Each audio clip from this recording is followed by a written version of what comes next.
नहीं कन्हैया जी, आपने मोदी जी की बात किया, योगी जी का बात किया, कहीं पे भी राहुल गांधी का बात नहीं किया। दिल्ली से आते वक्त आप मिलके आए थे क्या? और दिल्ली से आते वक्त राहुल गांधी कौन है? और सुनिए, आप इक्वालिटी की बात कर रहे हैं। कौन राहुल गांधी? आपने इन्हें कौन राहुल गांधी? हेलो, आपका प्रश्न राहुल गांधी के बारे में क्यों नहीं बताया? बस यही है, और कुछ है? हो गया। इक्वालिटी की बात करते करते आपने सिर्फ बीजेपी को टारगेट किया, जो 5 साल से अभी आई है। 60 इयर्स जो बाद में कांग्रेस ने किया, उसका कुछ नहीं देखा आपने, उसका एक भी नहीं देखा। जो दिखा योगी जी, आपका प्रश्न मोदी जी। है, आप सुने ही नहीं, आप ध्यान ही नहीं दिए। लाल बहादुर शास्त्री 1904 में पैदा हुए, मुगल सराय में पैदा हुए, 1952 में रेल मंत्री बने, और एक बार रेल दुर्घटना हो गई थी तो उन्होंने कहा कि हम इस्तीफा दे देंगे। ये 2014 से पहले की घटना है ना? ये 2014 से पहले की घटना है कि 2014 के बाद की घटना है? 2014 के बाद जो हुआ कि मुगल सराय स्टेशन का नाम बदल करके दीनदयाल उपाध्याय के ऊपर रख दिया गया। तो आप मुझे बताइए कि इस देश में जो सरकार है, सवाल उससे पूछा जाए कि नेहरू से पूछा जाए? आप बता दीजिए। ये तो वही बात हो गई। नहीं, इस पे हमने बात की, हमने कहा आपको, देखिए ये एकदम जानते हैं संबित पात्रा स्टाइल सवाल है। ये क्यों है, ये क्यों है, इसको आप समझिए। आप जो है, आप मुझे ये टैग करना चाहते हैं कि आप 2014 में जो हो रहा है उस पर ही सवाल कर रहे हैं। नहीं, थोड़ी सी जहमत उठाइए। मैं उम्मीद करता हूं कि आपके पास एंड्रॉइड फोन होगा, और आजकल 4G स्पीड भी जियो धन धनाधन दे रहा है, तो आप जो है उसको खोलिए, और आप जो है मेरा टाइमलाइन 2014 से पहले जाकर के चेक कर लीजिए कि क्या एक भी सवाल हमने मोदी जी से पूछे हैं? एक भी सवाल हमने मोदी जी से नहीं पूछे हैं। जो भी सवाल हमने पूछे हैं माननीय डॉक्टर मनमोहन सिंह से पूछे हैं। यही हमारी जिम्मेवारी है बतौर नागरिक, बतौर citizen of this country. It is our responsibility to ask the question to the power. माने कमजोर से सवाल तो कोई भी पूछ सकता है। कमजोर से सवाल पूछने में क्या है? जो पावर में बैठे हैं उनसे सवाल पूछिए। आप बताइए, आप कह रहे हैं राहुल गांधी, क्यों नहीं? राहुल गांधी प्रधानमंत्री हैं देश के, क्या है? अरे जब प्रधानमंत्री हो जाएंगे तब राहुल गांधी से भी सवाल पूछेंगे, इसमें क्या दिक्कत है? और ये बात आप मेरा नोट करके रखिए कि राहुल गांधी प्रधानमंत्री हो जाएंगे, और राहुल गांधी जो आज बात बोल रहे हैं, यदि उस बात को नहीं पूरा करेंगे तो इसी मजबूती से राहुल गांधी से भी सवाल पूछेंगे। यह बात को हम आपको कह देना चाहते हैं।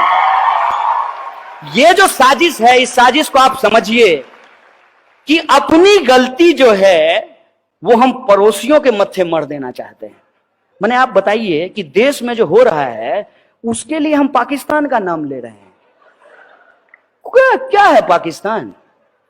मुकाबला करना होगा तो पाकिस्तान से मुकाबला करेंगे। अमेरिका, ब्रिटेन और चाइना से मुकाबला नहीं करेंगे कि पाकिस्तान से मुकाबला करेंगे। इसको आप समझिए। जानबूझ करके एक ऐसा कॉम्पिटिटर चुना जाता है। वीडियो गेम खेलते होंगे मोबाइल पे। वीडियो गेम में क्या होता है कि क्रिकेट खेलता है लोग, तो अपने हिसाब से प्लेयर चुनना होता है, अपने हिसाब से टीम चुनना होता है, तो जो खेलता है हमेशा वही जीतता है। ये देश में वही हो रहा है। सरकार में जो बैठे हुए लोग हैं अपने हिसाब से विपक्ष चुन रहे हैं। मैं विपक्ष नहीं हूं, मैं विपक्ष की भूमिका में होना भी नहीं चाहता हूं, लेकिन विपक्ष का जो काम है वो काम यदि सरकार करे तो फिर विपक्ष क्या करेगी? विपक्ष का काम है सवाल पूछना, सरकार का काम है जवाब देना। विपक्ष जो है उसको कहता है जवाब दो, और सरकार जो है वो सवाल पूछ रही है। ऐसा थोड़ी होता है। जो कांग्रेस ने किया तो कांग्रेस ने वो भुगता। कांग्रेस है, राहुल गांधी तो प्रधानमंत्री नहीं है, मनमोहन सिंह भी नहीं है। वो जो है, जो मुद्दा आपने उठाया था माननीय मोदी जी ने करप्शन का, कि ये लोग बहुत करप्ट लोग हैं, इनको सत्ता से हटाइए, हमको सत्ता में लाइए, हम जो है काला धन वापस लेकर के आएंगे। आया। और क्या कहे थे कि हम 2 करोड़ जो है रोजगार पैदा करेंगे, मिला। बोले थे महंगाई कम कर देंगे। जाते हैं ना, जो हंसता हुआ नूरानी चेहरा प्रधानमंत्री का पेट्रोल पंप पे देख के लगता है कि काश जो है, काश मोदी जी का, जैसे उन्होंने प्रचार में 3D फोटो मोदी जी का घूमता था एकदम ऐसे चलते हुए 3D। हमको तो मन करता है कि पेट्रोल पंप वाले को कहें कि यार यहां भी 3D फोटो लगा दो प्रधानमंत्री का। कम से कम ये देख के तो महसूस हो कि असली प्रधानमंत्री हैं, देख रहे हैं। पेट्रोल का दाम जो बढ़ रहा है वो रोज देख रहे हैं, ये एहसास तो हो। ये सवाल किससे पूछा जाए बताइए? वो जानते हैं क्या करते हैं? ये सवाल वो जेएनयू पे के ऊपर रख देते हैं, ये सवाल वो हमारे ऊपर रख देते हैं। ये सब आप तो आप शरीफ आदमी हैं, आप बहुत अच्छे तरीके से पूछें। लोग जानते हैं हमको क्या कहता है? लोग तो कहता है कि ये क्या बोलेगा, ये तो देशद्रोही है। अब बताइए, ये भी सवाल सरकार से पूछना चाहिए जो हमसे पूछ रहा है। देश में गृह मंत्री हैं, कड़ी निंदा करते रहते हैं इसे हाथ हिला के। देश में जब गृह मंत्री हैं, देश में कानून है, देश में न्यायपालिका है।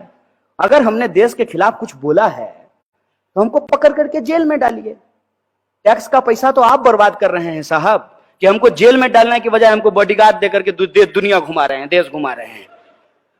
ये सवाल किससे पूछना चाहिए? सरकार से ना, कि देश में अगर कहीं कुछ हो रहा है गलत, कुछ भी गलत, अगर मान लीजिए किसी ने नारेबाजी कर दी है, हम तो नहीं किए हैं, अगर किए होते तो आपको भरोसा दिला देते हैं। ये लोग डर की सत्ता कायम करना चाहते हैं, लोगों के सामने एक ऐसा तोहमत लगाते हैं कि लोग चारों खाने चित हो जाएं। किसी भी इंसान के ऊपर एक ऐसा आरोप मर दो कि उसकी सारे के सारे सवाल की लेजिटिमेसी चला जाए। जो सवाल हैं वो सवाल पूछना ही बंद कर दे, उसको इतना डराओ, यदि ना डरे तो गोली चलाओ, गोली चलाने के बाद भी नहीं डरे तो जान ले लो, नहीं माने तो जेल में भर दो। यही हो रहा है ना देश में। और आप तब भी कहते हैं कि सवाल जो है वो मोदी जी से ना पूछ करके राहुल गांधी से पूछा जाए। सत्ता से सवाल पूछा जाता है साहब, और सत्ता से सवाल पूछना चाहिए, और सत्ता किसी की भी हो, हर किसी से सवाल पूछना चाहिए। और हम हैदराबाद की इस आवाम को, गंगा जमुनी तहजीब को मानने वाली इस आवाम से हम यही अपील करना चाहते हैं। आप तमाम नौजवानों से यह अपील करना चाहते हैं कि कोई भी सरकार जिसको आपने अपना समर्थन दिया है, वो जब चुन करके आए हैं, उसका घोषणा पत्र आपके हाथ में होना चाहिए। मैंने ठीक है, आजकल ऑनलाइन का जमाना है, डाउनलोड कर लीजिएगा इनके वेबसाइट से, वो पढ़िए उसको और देखिए कि इसमें से कितने सवाल हल हुए हैं।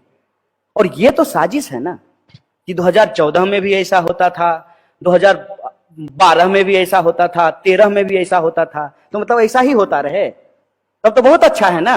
कि अभी बीजेपी कह रही है कि कांग्रेस के समय में भी गरीबी है इसलिए हम गरीबी दूर नहीं करेंगे। कल को यदि कांग्रेस जीत करके आए तो कांग्रेस कहेगी तो बीजेपी को जिता करके देख लिए, वो थोड़ी गरीबी दूर किया, अब हम भी गरीबी दूर नहीं करेंगे। इसका आप जेनेसिस समझ रहे हैं? ये जो सवाल जिस तरीके से आज उठाए जा रहे हैं, आप भी उसके शिकार हो गए हैं, ये हमको कहां पहुंचा देगा उसका आप मतलब समझ रहे हैं? इसका अर्थ आप समझ रहे हैं कि डेमोक्रेसी होगा ही नहीं, डेमोक्रेसी बचेगी ही नहीं। और इसका एक सबसे बड़ा जो खतरा हुआ है, एक आखिरी बात आपके सवाल को रिस्पॉन्ड करते हुए कहता हूं कि इस देश के एक पार्टी के एक अध्यक्ष को यह हिम्मत कहां से आती है कि वो कहते हैं कि 50 साल राज करेंगे। Who are you? राज करेंगे? ये भाषा कहां से आई है? कैसे ये भाषा निकाल पाते हैं लोग? क्योंकि उनको भरोसा है कि जब भी वक्त आएगा, कांग्रेस बीजेपी करके, अपनी गलती किसी और के सर मढ़ करके, हिंदू मुसलमान करके, समाज का ध्रुवीकरण करके चुनाव जीत जाएंगे, हमको कौन हरा देगा? और हारने की स्थिति आएगी तो ईवीएम जिंदाबाद। ये जो स्थिति है, इस खतरनाक परिस्थिति को आप समझिए। कौन होगा प्रधानमंत्री? कौन होगा प्रधानमंत्री? अरे ये कोई मैंने रॉकेट साइंस है कि आपको समझ में नहीं आ रहा है कि कौन होगा प्रधानमंत्री? अरे जिसको जनता चुनेगी वो होगा प्रधानमंत्री, इसमें कौन सी बुराई है? लेकिन ये सवाल कैसे प्रोजेक्ट किया जा रहा है? ये सवाल ऐसे प्रोजेक्ट कर रहा है जैसे 2019 में चुनाव नहीं होगा, पार्लियामेंट्री डेमोक्रेसी नहीं होगी, WWF का फाइट जो है राहुल गांधी होंगे और दूसरी तरफ जो है मोदी जी होंगे, दोनों के बीच में फाइटिंग होगा और जो फाइटिंग जीतेगा वो देश का प्रधानमंत्री बनेगा। ऐसा है क्या? इस देश में 545 सीट पे चुनाव होना है। 545 सीट पे जब चुनाव होगा, उसमें जिसका बहुमत होगा, जिस सरकार की बहुमत होगी, जिस अलायंस का बहुमत होगा, वो लोग जाकर के अपना जो है प्रधानमंत्री चुनेंगे, वो अपना मंत्रिमंडल चुनेंगे। यही होता है ना पार्लियामेंट्री डेमोक्रेसी। ये प्रेसिडेंशियल मोड ऑफ डेमोक्रेसी है। ये अमेरिका तो नहीं है, ये हिंदुस्तान है ना। अमेरिका के चुनाव में और हिंदुस्तान के चुनाव में क्या फर्क है?